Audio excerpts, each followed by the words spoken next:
අපි දැන් පොඩ්ඩක් මෙතනින් පහළට ගිහිල්ලා තව ටිකක් ලස්සන වටපිට බලමු. යමු.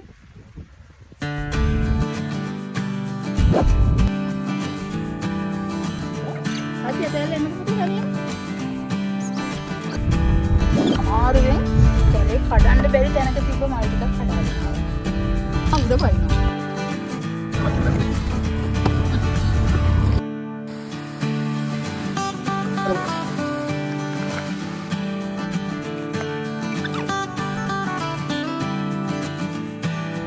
Yes. Hello. ඔන්න මාස ගානකට පස්සේ අලුත් travel vlog එකකුත් අරගෙනයි අපි ඔයාලව හම්බෙන්න ඇවිල්ලා ඉන්නේ. අපි අද යන්න කොහෙද කියලා කියන්න කලින් මට ඔයාලට තව අලුත් දෙයක් කියන්න තියෙනවා. අපේ වීඩියෝස් වල ස්ට්‍රක්චර් එක concept එක පොඩ්ඩක් වෙනස් කරන්න හිතුවා. මොකද ඉතින් මට හිතුණා ඒ පොඩි වෙනසක් කළොත් ඕගොල්ලෝ අපේ වීඩියෝස් බලන්න තවත් කැමති වෙයි කියලා. ඔයාලට අපේ වීඩියෝස් vlogs තවත් interesting වෙයි කියලා. අතරම ගොඩාක් අය travel videos කරනවානේ. අපිට වඩා ගොඩාක් ලස්සනට travel videos කරනවා. මොකද එකක් දැන් දිනු තාක්ෂණයත් එක්ක GoPro ඊට පස්සේ ඔය drone ඒ වගේ අලුත් කැමරා ඒවත් එක්ක කරද්දි ගොඩාක් ලස්සනට කරන්න පුළුවන්. දැන් ඇත්තටම අපිට මේ අවස්ථාවේ තියෙන පහසුකම් ඒ වගේ quality එකකින් කරන්න අමාරුයි. ඉතින් මං හිතුවා ඉතින් අතකට අපිට ඉන්ට්‍රෙස්ටිං කරගන්න පුළුවන් වෙන මොනවා හරි අපේ වීඩියෝස් වලට එකතු කරාම දැන් අපි කරන travel videos වලට මම කියන්නේ මේ අපේ ලයිෆ් ස්ටයිල් එක ගැන කරන vlogs නෙවෙයි travel vlogs ගැන. ඉතින් දැන් කියන්නම්කො වෙනස මොකක්ද කියලා. මෙහෙමයි. අපි තුන්දෙනාගේම වැඩියෙන්ම කැමති දේවල් දෙකක් තියෙනවා. එකක් තමයි කෑම කන එක, අනික ඇවිදින එක. ඉතින් අනිත් එක තමයි මං ආසයි අලුත් කෑම වර්ග අත්හදා බලන්න හදන්න. මං ඉතින් ඔය ගොඩක් වෙලාවට හදන කෑම වල short videos මගේ YouTube channel එකේ, TikTok account එකේ දෙකේම දානවා.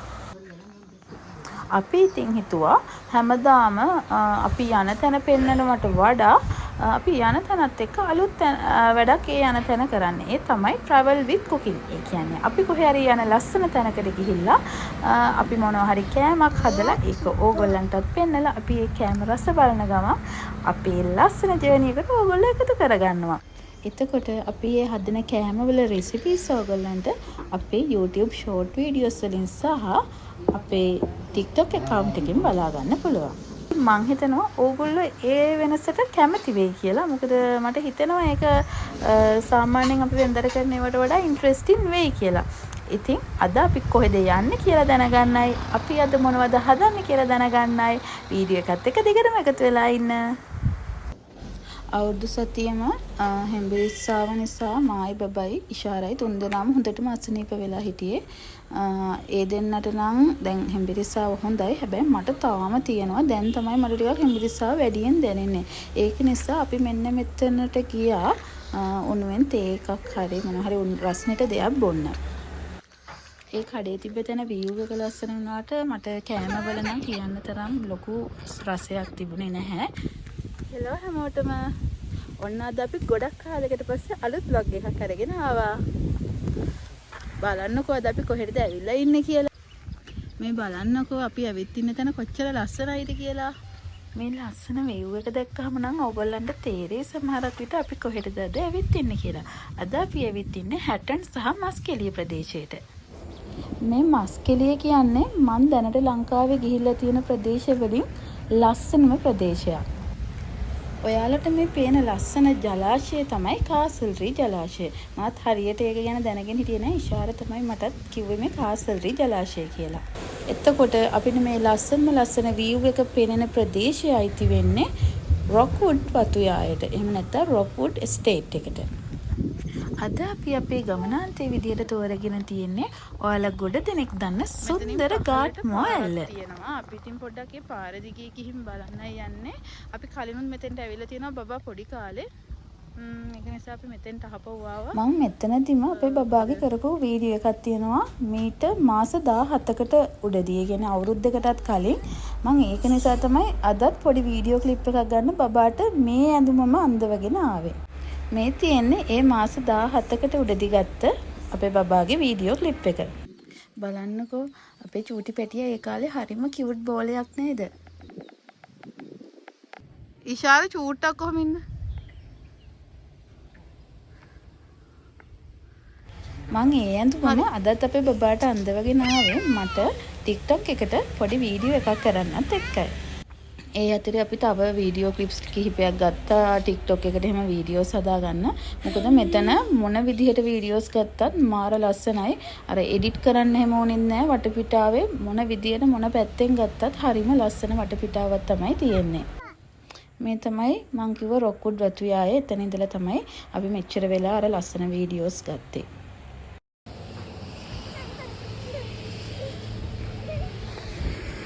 අපි කොහොමත් අද මෙතන නැවතිලා වීඩියෝ එකක් කරනවා කියලා හිතාගෙනම ගොගිපෙඩියෝ යාවේ. දැන් ඉතින් ඒ වැඩේ හරි. අපි දැන් කෙලින්ම ගාඩන් වලට යන්න හිතුණා. මොකද මග නැවති ගියොත් අපිට හවස් වෙනවා. අනිත් එක මේ දවස්වල හවසට වහිනවා. එතකොට අපිට හිතාගෙන යන විදිහට අපේ කුකින් වීඩියෝ එක කරගන්නත් බැරි වෙනවනේ. ඒක නිසා දැන් අපි කෙලින්ම ගාඩන් වලට තමයි යන්නේ.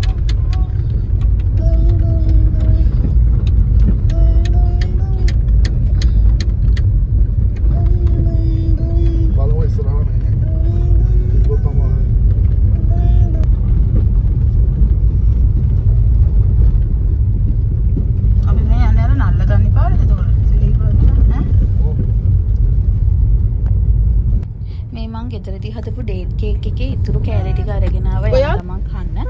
ඔන්න දැන් අපි මස්කෙලිය ටවුන් එකට ඇවිල්ලා ඉන්නේ. මෙතන ඉඳලා අපි Google Map එක දාගෙන යන්නේ. මොකද කලින් ඇවිල්ලා තිබුණාට අපිට පාර ඉච්චර පැහැදිලිව මතක නැහැ. අර එක තැන් පාස් වෙනකොට මතක් වෙනවා මේ තැනින් ගියා නේද කියලා. ඒ වුණාට ලොකු මතකයක් නැහැ. ඔන්න බලන්නකෝ මේ පාර මාර ලස්සනයි. දිගටම මේ විදිහට හොඳට කියන්නේ යන්න පුළුවන් මට්ටමට තියෙනවා කිසිම කඩතුළු නැතුව. මේ තියෙන්නේ මොකා එස්ටේට්. එහෙම නැත්නම් මොකා තේ වතුයාය. මෙතනත් හරිම ලස්සනයි. මේකෙත් තියෙන හරි ලස්සන view point එකක්. අපි කලින් පාර ආවමත් ලස්සන වීඩියෝස් ටිකක් අරගෙන ගියා. ඔන්න දැන් පොඩි වැස්සක් පටන් අරගෙනයි තියෙන්නේ. ඒ අතරේ මට මගදී හම්බුණා ලස්සන ඕකිඩ් මල් වැවිලා තියෙන තැනක්. මේ ඕකිඩ් මල් జాතිය ගස් ඕකිඩ් මේවා අපි කෙවල් වල හරි අමාරුවෙන් වවා ගන්න. ඒ අතර තව දෙයක් කියන්න ඕනේ. අපි අපේ කුකින් වීඩියෝ එක කරන්න හිතාගෙන හිටියේ අර මොකා ස්ටේට් එකේ තියෙනවායි කිව්ව ලස්සන view point එකේ. හැබැයි වැස්ස පටන් ගත්තා අපි එතනට එනකොට. මේක නිසා අපි හිතුවා අපි කෙලින්ම ගාඩ්මෝ ෆෝල්ස් වලට ගිහිල්ලා එතන බලනවා කියලා. මොකද අපිට ගිය පාරත් ගාඩ්මෝ ෆෝල්ස් වලට යන්න බැරි වුණා. මෙතන මල් කඩන්න පේන තරම් ලේසි නෑ. ඒ මල් තියෙන තැන එරෙනවා වගේ. ඉතින් මම වැටෙන්නත් ගියා මේ මල් කඩන්න ගිහින්. වැටෙන්න ගියා කියලා ඉතින් මම සැලුනේ නෑ. කොහොම හරි මල් ටිකක් නම් කඩාගත්තා. කොහොම හරි මල් කැඩුවට පස්සේ මට මල් තියාගන්න හම්බුනේ අපේ බබා තමයි ඉතින් මල් ටිකේ අයිතිකාරයා උනේ. මේ දිගටම යනකොට එක එක විදිහේ දියඇලි පේනවා. ඔයාලට පේනවා ඇති මෙතනත් අර ඇතින් දියඇල්ලක් පේනවා. ඒ අතරේ බලන්නකෝ අපේ බබා නම් ට්‍රිප් එක හොඳටම එන්ජොයි කරනවා. එයා ඉඳගන්නෙත් නැහැ සීට් එකේ. නැගිටගෙනම තමයි දඟල යන්නේ. ඉතින් මේ ලොකු ස්ට්‍රගල් එකක් කරන්න ඕනේ එයාත් එක්ක යන්න. බලන්නකෝ එයාට මේ මල් වලට තියෙන ආසාව දැන් මල් ටිකේ අයිතිකාරයා වෙලා. ඉතින් මල් ටික අතේ තියාගෙන එක කෝලම් කර කර තමයි එයා යන්නේ. හැබැයි ඉතින් කොච්චර දඟ කර කර ගියත් මේ ගමන යනකොට බබා ඉන්න නිසා තමයි අපිත් කම්මැලිකමක් නැතුව මේ ගමන යන්නේ. ඔන්න දැන් නම් අපි ගාඩ්මෝ ඇල්ලට යන පාරට ගොඩක් ලං වෙලා ඉන්නේ. ඊට පස්සේ ඉස්සරහදී ගාඩ්මෝ ඇල්ලට යන පාරේ ඇත්තනම කාර් වලට එහෙම යන්න අමාරුයි. මොකද යට වදිනවා. අපිට පල්ලෙහාට ගියාම ඇති උඩට යන්න අපි නාන්න යන්නේ. ඒ නිසා අපි එතනින් ට්‍රීවිල් එකක් හයර් කරගෙන ගාඩ්මෝ ඇල්ලේ පහළ කොටස බලන්න යන තමයි හදන්නේ. ඒ අතරේ මේ අපි මේ ට්‍රීවිල් එක එක්කනගෙන හොව වැඩියෙන් ලස්සන ගාඩ්මෝ ඇල්ල උඩට පහළද කියලා. එයා කිව්වා උඩට තමයිලු ගොඩක් අය නාන්න එහෙම යන්නේ. කැම්පින් සයිට් එක තියෙන උඩලු. හැබැයි ගොඩක් ලස්සන පහළ කිව්වා. උඩට යන්න තමයි අපිට ගාන ඒ කියන්නේ උඩට ගිහිල්ලා අහපව් එන්න. එතන පැයක් අපි එනකන් ඉඳලා එක්කගෙන එන්න 1200යි කිව්වා. දැන් අපි පහළට යන් කිව්ව නිසා පහළ පාර ඊට වඩා දුරයි අමාරුයි කියලා ගිහිල්ලා පැයක් අපිත් එක්ක එතන ඉඳලා අපව එක්කගෙන එන්න රුපියල් 2000ක් කිව්වා. මෙන්න මෙතන තමයි ගොඩක් කට්ටිය වාහන දාලා ට්‍රීවිල් අරගෙන යන්නේ. එතනින් පහළ ඉඳලම ට්‍රීවිල් වලයි කියන උඩට යන්න බෑ. ට්‍රීවිල් එක යන්න කියලා ඒ ටික ඇත්තටම කායි කියන්න පුළුවන්. මෙතන ඉඳලා නම් ට්‍රීවිල් එකක් හය කරගන්නම ඕනේ. දැන් හොඳම වැඩේ අහන්නකෝ. ඔන්න පහළට යන පාර දැක්ක ගමන්ම මට හිතුණා අයියෝ රුපියල් 2000ක් අපරාදේ. බලන්න හොඳට තාර දාලා කොන්ක්‍රීට් කරපු පාරකුත් තියෙනවා. හොඳට කඩතොළු නැති කායකීම යන්නත් තිබ්බා කියලා මම දැන් ඉතින් හස්බන්ඩ්ගේ මූණ දෙහත් බල අපි දෙන්න මූණෙන් මූණ බල ඉඟි බිඟි කර ගියා. ඔන්න ටික දුරක් යනකොට බලන්නකෝ ඊට පස්සේ තමයි අපිට තේරුනේ අපි මේ ට්‍රී විල් එක හය කරන් ආව එක කොච්චර හොඳද කියලා. ඇත්තටම රුපියල් 2000ක් නෙවෙයි 20000ක් දුන්නත් මේ වගේ පාරක යනවට ඒ මිනිස්සයාට ඇත්තටම තෑගි දෙන්න ඕනේ. මොකද අපි එහෙමනම් අපේ වාහනයක් රුපියල් 2000ක් නෙවෙයි ලක්ෂ 2ක් දෙනවා කිව්වත් කවදාවත් මේ වගේ පාරක නම් අරගෙන යන්නේ නැහැ. ඒ තරමටම ඩැමේජ් වෙලා මම පුදුම බයිකින් ගියේ ට්‍රී විල් එක පෙරලෙයි කියලා. ඒ කියන්නේ ට්‍රී විල් එක ඇල වෙලා වගේ තමයි යන්නේ කෙලින් යන්නවත් බැරි තරම් කඩතුළු. ඔයාලට පේන මැති මේ පාරේ අපිට ඇඟපත රිදෙනවා ඇතුලේ ගැස්සි ගිහිල්ලා. ඒ තරමට මේ වාහනේ ගැස්සෙනවා. බලන්නකො ඉතින් ඒ වුණාට ඒගොල්ලෝ ඉතින් යාළගේ වාහන ඒවේ අරයි යනවා. මම ඇහුවා මේවයි ට්‍රී විල් සාමාන්‍යයෙන් යනවද කියලා. මොකද පුදුම ඩැමේජ් එකක් ඒ වාහන වලට වෙනව ඇත්තේ. මේ ඇත්තටම කාර් වල එහෙම නම් යනවා තියා හිතන්නවත් බෑ. ඔෆ් රෝඩ් යන වාහනයක් බයික් එකක් වගේ එකකට තමයි යන්න පුළුවන්. අනික මේ පාරේ වාහන දෙකක් මාරු වෙන්නවත් ඉඩ කඩක් නැහැ. වාහන දෙකක් නෙවෙයි වාහනයක් යද්දි මිනිස්සුෙකුට අයින් වෙන්නවත් ඉඩ කඩක් නැහැනේ. අනිත් එක තමයි මේ මල්ලිලා ඇත්තටම හරිම සපෝටිව්. දැන් එයා අපිව එක්කගෙන ආවේ මේ හයර් එකට එන්නනේ ට්‍රී විල් එකේ. ඒ වුණාට එතනින් බැහැලා දැන් අපි වීඩියෝ කරන්න ඕනි කරන බඩු මුට්ටු අරන් ගියානේ. ඒ දේවල් අපි කියන්නේ නැතුව මෙයාම උස්සගෙන එතෙන්ට ගිහින් දීලා එතන අපිත් එක්ක ඉඳලා අපිට මාර හෙල්ප් එකක් දුන්නා. ඉතින් ඇත්තටම ඒ ළමයාට රුපියල් 2000ක් නෙවෙයි ඊට වඩා දුන්නත් පාඩු නැහැ. මේ අපිව හරි පරිස්සමෙන් ඉතින් එක්කන් ගිහිල්ලා අපිට අපේ වැඩේ කරගන්න ලොකු සහයෝගයක් දුන්නා. ඒ අනතුර තමයි මට හිතුනේ අපේ රටේ එක පැත්තක මිනිස්සු හොඳට සැපවත් ජීවිතයක් යන හොඳට කම්ෆර්ටබල් ලයිෆ් එකක් ගෙවනකොට තවත් පැත්තක මිනිස්සු කොච්චර දුෂ්කර කර්කශ ජීවිතයක්ද ගෙවන්නේ කියලා. අර අපිට පරිසරයේ තියෙන සුන්දරත්වය ඇත්තට මේ මිනිස්සුන්ගේ ජීවිත ඇතුලේ නැහැ. ඉතින් පාලකයෝ දැනගන්න ඕනේ මේ මිනිස්සුන්ට අවශ්‍ය විදිහට ඒගොල්ලන්ටත් පහසුකම් සපයලා දෙන්න. මොකද අපි හැමෝම මිනිස්සුනේ හැම මිනිස්සෙකුටම තියෙන අවශ්‍යතා සමානයි. ඒ කියන්නේ මූලික අවශ්‍යතා කියන දේවල් මිනිස්සුන්ට අනිවාර්යයෙන්ම සම්පූර්ණ වෙන්නම ඕනේ.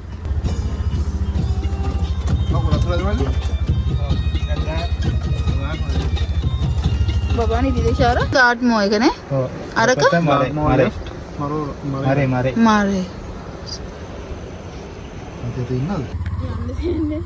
ඒ ට්‍රී විල් එකේ මල්ලි අපිට පෙන්නුවේ අපි බලන්න යන ගාඩ්මෝ එල්ල සහ මරේ. එහෙම නැත්නම් මොරේ එල්ල.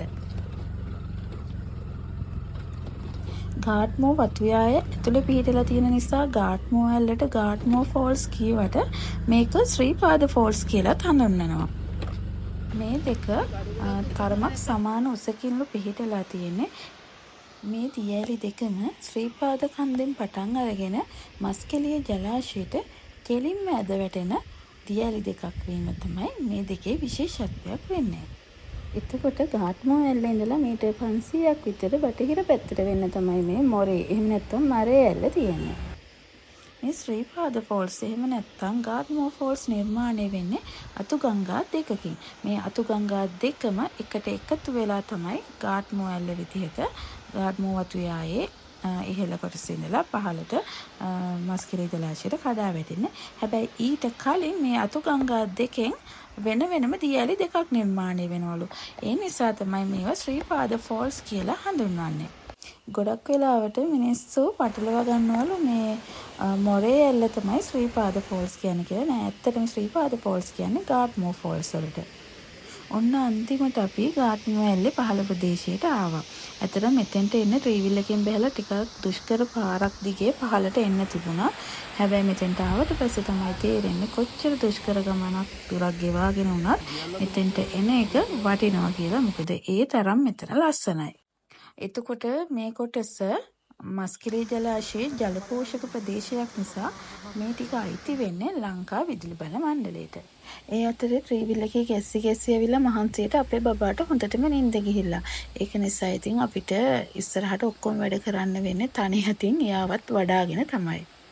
අර ට්‍රීවිල් එකේ මල්ලි කිව්ව විදිහට ඇත්තටම මේ ගොඩක් අය බලන්න යන එතකොට ගාට්මු ඇල්ලේ උඩ කොටස එතෙන්ට යන්නත් ටිකක් ලේසිලු. මේ අපි යන වෙලාවෙත් අපි දැක්කා ඇල්ලේ උඩ ඉඳලා පිරිමි ළමයි ටිකක් ඩ්‍රෝන් ෂොට් වගේක් එහෙම ගන්නවා. අපිට තාස එතෙන්ට යන්න ඒ වුණාට මේ ඉතින් එතන ගොඩක් යනවා කිව්වේ කැම්පින් කරන්නයි නාන්නයිනේ. ඇත්තටම මායි හස්බන්ඩ්යි දෙන්නම අපිට පීනන්නත් බෑ. අපි හරි බයයි දියඇලි වලට බහින්න. අපි කවදාවත් බහැලන්නේ නැහැ. අපි බහින්නෙත් නැහැ කියන අදහසින් තමයි ඉන්නේ. ඒක නිසා අපි ඉතින් එතෙන්ට යන්න try කළේ නෑ. මෙන්න මේ අපේ ආව ට්‍රීවිල් එකේ මල්ලි කිව්වා අපේ වීඩියෝ එක කරගන්න මෙතන හොඳයි කියලා. ඉතින් බඩු ටිකත් අරගෙන යාම ඉස්සර වෙලා ඔන්න එතෙන්ට ඇවිල්ලා දැන් අපි මේ අපේ වීඩියෝ එක කරගන්න එතන සෙටප් එක පොඩ්ඩක් arrange කරගන්නවා.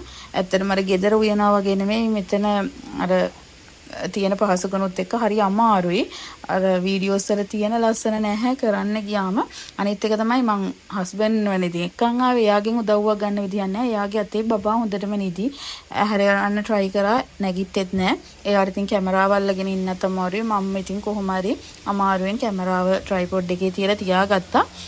වැඩේ කියන්නේ tripod එකත් අර බිම balance නැති හින්දා ඒකත් වැටෙනවා පෙරලෙනවා. කොහොමද ඉතින් අමාරුවෙන් වීඩියෝ එක කරගත්තා. ඇත්තටම මගේ ඔළුවේ අයිඩියා එක තිබුණේ මේ කුකින් වීඩියෝ එක යන කුකින් කොටස මේ විදිහට කරන්න නෙවෙයි. මම ඒක මගේ ඔළුවේ තිබුණ විදිහට මට ඒක එක්සිකියුට් කරගන්න බැරි වුණා. මොකද විශේෂයෙන්ම බබා නිදාගත්ත නිසා. හැබැයි මම next වීඩියෝ එකේ නම් අනිවාර්යෙන්ම මම හිතාගෙන ඉන්න විදිහට කරනවා.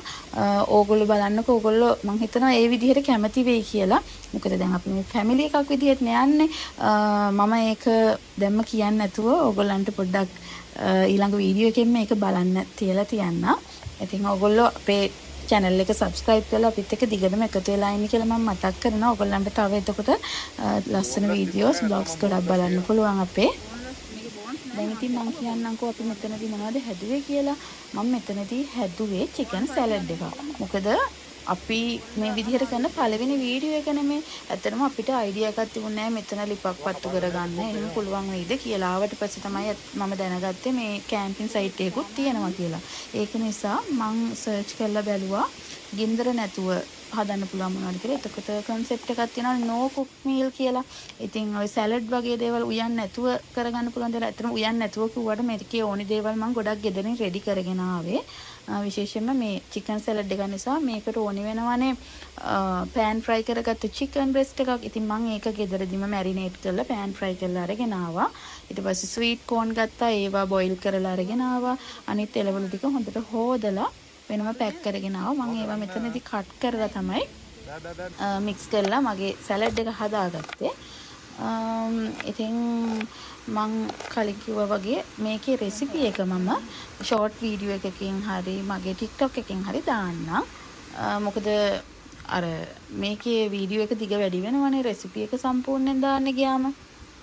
ඇත්තටම කියනවා නම් මේ සලාඩ් එක ගොඩාක් රසවත්. අපිට සාමාන්‍යයෙන් අපි දන්න වෙජිටබල් සලාඩ්, ෆෘට් සලාඩ් ඒ වගේනේ. ඒ වුණාට ගොඩාක් බටහිර රටවල සහ ඩයට් කරන අය අතර සලාඩ් වර්ග ප්‍රසිද්ධයි. ඒවා ගොඩාක් රසවත් සලාඩ් වර්ග හුඟක් තියෙනවා. ඉතින් ඒවා රසවත් වගේම හෙල්දි ගුණදායකයි.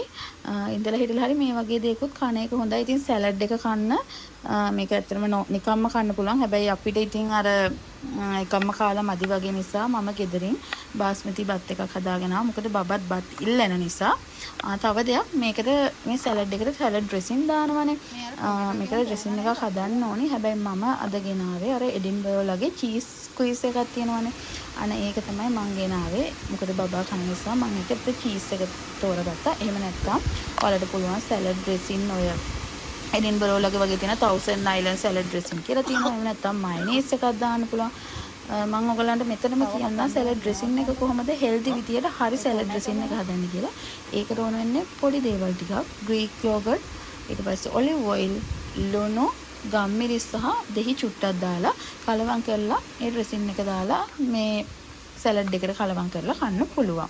ඉතින් මම අද එහෙම හැදුවේ නෑ. ඊට අමතරව මම උණු වතුර අරන් ගිහින් තිබෙන නිසා අපි ග්‍රීන් ටී එකක් හදාගත්තා. ඉතින් අපි මේ හදාගත්ත කෑම එක තනියම කෑවේ නෑ. අර ට්‍රීවිල් එකේ මල්ලි තව එතන මල්ලි කෙනෙක් හිටියා. එයා තමයි මෙතන මේ ඇල්ලේ 15 කොට්‍රසට එන තැන ගේට් එකක් තියෙනවා. එතන බලාගන්න ඉන්න පොඩි මල්ලි කෙනෙක් හිටියා. එයාත් අපිත් එක්ක මෙතෙන්ට ආවා. ඉතින් අපි එයාටයි මේ ට්‍රීවිල් එකේ මල්ලිටයි දීලා තමයි මේවා කෑවේ. තව දෙයක් කියන්න ඕනේ මේ සැලඩ් එක ඕගොල්ලන්ට බත් එක්ක නෙවෙයි නිකන් කන්නත් පුළුවන් කියලා මම කිව්වා. තව ඕගොල්ලන්ට පුළුවන් මේක ටෝටිලා එකක් හරි පරාටා එකක් ඒ වගේ දෙයක් එක්ක හදලා චිකන් රැපර් එකක් ෂවර්ම එකක් වගේ හදලා කන්නත් පුළුවන්. තව පුළුවන් සෑන්ඩ්විච් එකක් විදියට පාන් වලට තියලා කන්නත් පුළුවන්. ඉතින් මේ ඕනම විදිහකට මේ සැලඩ් එක ගොඩක් රසවත්. ඇත්තටම මෙතනදී අර මල්ලිලා දෙන්නට කන්න දීලා අපි දෙන්න කෑවේ නැහැ. මොකද බබත් නිදි නිසා එයාටත් කවන්න ඕනේ නේ. ඒක නිසා අපි කලේ අපේ කොටස අහපෝ පැක් කරගෙන අර මොකා ස්ටේට් එකට ගියාම එතන view point එක ගාව කායක නවත්තලා කන්න පුළුවන්. අපි එතන කන්න කෑම එක පැක් කරගෙන තියාගත්තා. අපි දෙන්න කලේ ඉතින් පොඩ්ඩක් කෑම එක රස බැලුවා විතරයි. මොකද බබත් අතේ තියාගෙන හස්බන්ඩ්ට කන්නත් බෑ. ඉතින් මටත් කන්න හිතුන්නේ නැහැ. ඒ නිසා මම ඇත්තටම හරි ආසාවෙන් හිටියේ මේ වගේ දෙයක් එක්ස්පීරියන්ස් කරන්න. ඔන්න දැන් ඒ ආසාව හරි ගියා. මේ නේ ට්‍රීවිල් එකේ මල්ලි. ඉතින් එයා නම් කියනවා කෑම එක රසයි කියලා. මම ඒගොල්ලන්ගෙන් අහලා තමයි යාලා වීඩියෝ කළේ. මොකද අපි දන්නේ නැහැ නේ යාලා කැමති වේද අකමැති වේද කියලා. හැබැයි ඒගොල්ලෝ හරි කැමැත්තෙන් වීඩියෝ වලට හිටියා. ඇත්තටම ඒගොල්ලන්ගෙන් හම්බෙච්ච සපෝට් එකත් නිසා තමයි අපිට මේ වීඩියෝ එක මේ මට්ටමින් කරගන්න පුළුවන් වුණේ. දැන් ඉතින් ට්‍රිප් එක ආව මේන් පර්පස් එක ඉවරයි. ඒ කියන්නේ කුකින් වීඩියෝ එක කරලා ඉවරයි. දැන් අපි අහපව් කායක නවත්තපු තැනට යනවා. ඒ අතර මේ බලන්නකෝ යන පාරේ ලස්සන අපිට මේ ගමන එන මග දිගටම සිරිපාද පෙවුණා. හැබැයි අපිට ෂෝ එකක් නැතුව හිටියේ සිරිපාදෙමද කියලා. මොකද අපි සිරිපාද දැකලා තියෙන රැට ලයිට් දාලා තියෙන ඕනේ. ඒක නිසා ෂෝ එකක් නැතුව හිටියේ. එන් මේ ට්‍රීවිල් එකේ මල්ලිට කිව්වා ඒ සිරිපාදේ තමයි පේන්නේ කියලා. ඒක ගැන තමයි අපි මේ කතා වෙවි යන්නේ. ඒ අතර මම මේ කියන්නේ මේ කඳු උඩින් වලාකුළු තියෙනවනේ ඒව හරියට පේන්නේ හිම කඳු වගේ. හරිම ලස්සනයි. අපි දැන් මෙහෙම ගිහිල්ලා අහපව යන්නයි හදන්නේ. ඒ අතර ආයි කියන්න ඕනේ මේ අර ට්‍රීවිල් එකේ මල්ලි පැයකටත් වඩා වෙලා අපිත් එක්ක එතන හිටියා. ඒත් අනේ එයා අපෙන් ඉල්ලුවේ එයා කිව්ව ගානමයි. ඒක නිසා අපි එයාට පොඩි ගානක් වැඩිපුර දීලා තා. අනිත් එක අපි යාගේ නම්බර් එකත් ඉල්ලන් ආවා. මොකද ආයේ අපිට අපර් ගාඩ්මෝ ෆෝල්ස් කියන්නේ ගාඩ්මෝ ඇල්ලේ උඩ කොටසට යන්න උවමනාවක් තියෙනවා. එතකොට එයාවම කන්ටැක්ට් කරගෙන අපිට යන්න පුළුවන්. අපිට හම්බුණා ස්ට්‍රෝබෙරි වගේ දෙයක්. හැබැයි ස්ට්‍රෝබෙරි නෙමෙයි මේවා කන්නත් බැරිලු. වසද දන්නේ නැහැ. වයිල්ඩ් ස්ට්‍රෝබෙරි නේද? වයිල්ඩ් ස්ට්‍රෝබෙරි කියන්නේ මේවද? නෑ නේ. ස්ට්‍රෝබෙරි වගේමයි පෙරුණා. අපි දැන් මේ ඉන්නේ එතන මොකද්ද මේ ඔයාලා ටී එස්ටේට් එක මට මොකානේ මොකා එස්ටේට් එකේ අර අපි හපුවර මොකා එස්ටේට් එකේ මේ view point එක ගාවට වෙත් තියෙන. මෙතන මාර ලස්සනයි. මෙතන තේ වතු මැද්දෙන් යන දිගට කෙලින් පාර. ඊට පස්සේ පාරේ කෙළවරට පේනවා කඳු යායේ. ඒ කඳු වලින් දියැලි ගලාගෙන යනවා. හරිම ලස්සනයි. මෙතන තමයි අපි කෑම කෑවේ. මෙතන තමයි අපි කුකින් වීඩියෝ එක කරන්න හිටියේ. හැබැයි ඒ වෙලාවේ වැස්සක් වැටුණා. ඒක නිසා අපි හිතුවා ගාඩ්මෝ කලින් පාරත් අපිට ඇල්ල බලන්න යන්න බැරි වුණා. මේ පාරේ එන වැස්ස තියෙන නිසා ඇල්ල බලලා ඇවිල්ලා එක්ක එතන කරනවා නැත්නම් වැස්ස බෑවුවම මෙතන කරමු කියලා තමයි හිතුවේ. ඉතින් ඇත්තටම මෙතන කරාට වඩා අර ඇල්ල ගාව කරපු එක සාර්ථකයි. ඒක ලස්සනයි කියලා තමයි අපි දෙන්නගෙම ඉතින් අදහස උනේ. ඔයගොල්ලොත් බලන්නකෝ ඉතින් ඔයාලට කැමති. ඔයගොල්ලෝ කමෙන්ට් එකක් දාන්න. ඔයාලටත් හිතෙන්නේ ඇල්ල ගාව කරලා තියෙන එකද හොඳ මේ වගේ තැනක් කරා නම් හොඳද කියලා. ඉතින් මේ මෙහෙමයි මේ වගේ තැනකට ආවම කරන්න වැඩ ගොඩයි. ඒ කියන්නේ මම ලිස්ට් එකක්ම ලියන් ආවා. මට TikTok එකට වීඩියෝස් ටිකක් හදන්න තිබ්බා. ඊටසේ YouTube වල ෂෝට් වීඩියෝස් ටිකක් හදන්න. ඔය ඒවට ගත්ත වීඩියෝ ක්ලිප්ස් තමයි මේ දාලා තියෙන්නේ. ඉතින් ඊට අමතරව අපි මේ කාලෙකින් ආව ට්‍රිප් එක නේ ඒක එන්ජොයි කරන්නත් ඕනේ නේ. ඔන්න ඉතින් දැන් අපේ vlog එකේ අන්තිම හරියන්නේ මේ අපි අපව ගෙදර යන ගමන්. අපි ඉතින් මේ පාරේ ගියොත් නවත්තන්න වරද්දන්න වෙන තැන තමයි රොසෙල්ලේ හැටන් වලට ළඟ තියෙන සෙස්ටා ටී ඒගොල්ලන්ගේ ටී ක්ලබ් එක. එතන නැවතිලා තේ එකක් බීලා මොන හරි කාලේ යන්න නැවතුවා. ඉතින් අන්නවම තමයි අපි තුන් දෙනා කාලයකට පස්සේ ගිය අපේ ලස්සන ගමන ඉවර වුණේ. මං හිතනවා ඔයගොල්ලෝ අපේ vlog එකටයි අපේ vlog එකට කරපු අලුත් වෙනසටයි කැමති වෙන්න ඇති කියලා. vlog එකත් එක්ක දිගටම එකතු වෙලා හිටියට ගොඩාක් ස්තුතියි. ඉස්සරහට තවත් මේ වගේ මීටත් වඩා ලස්සන වීඩියෝස් vlogs බලන්න අපේ channel එක subscribe කරලා like කරලා තියාගන්න කියලා ආදරෙන් මතක් කරනවා. එහෙනම් අලුත් vlog එකකින් ආයෙත් හම්බෙනකන් ගිහිල්ලා එන්නම්.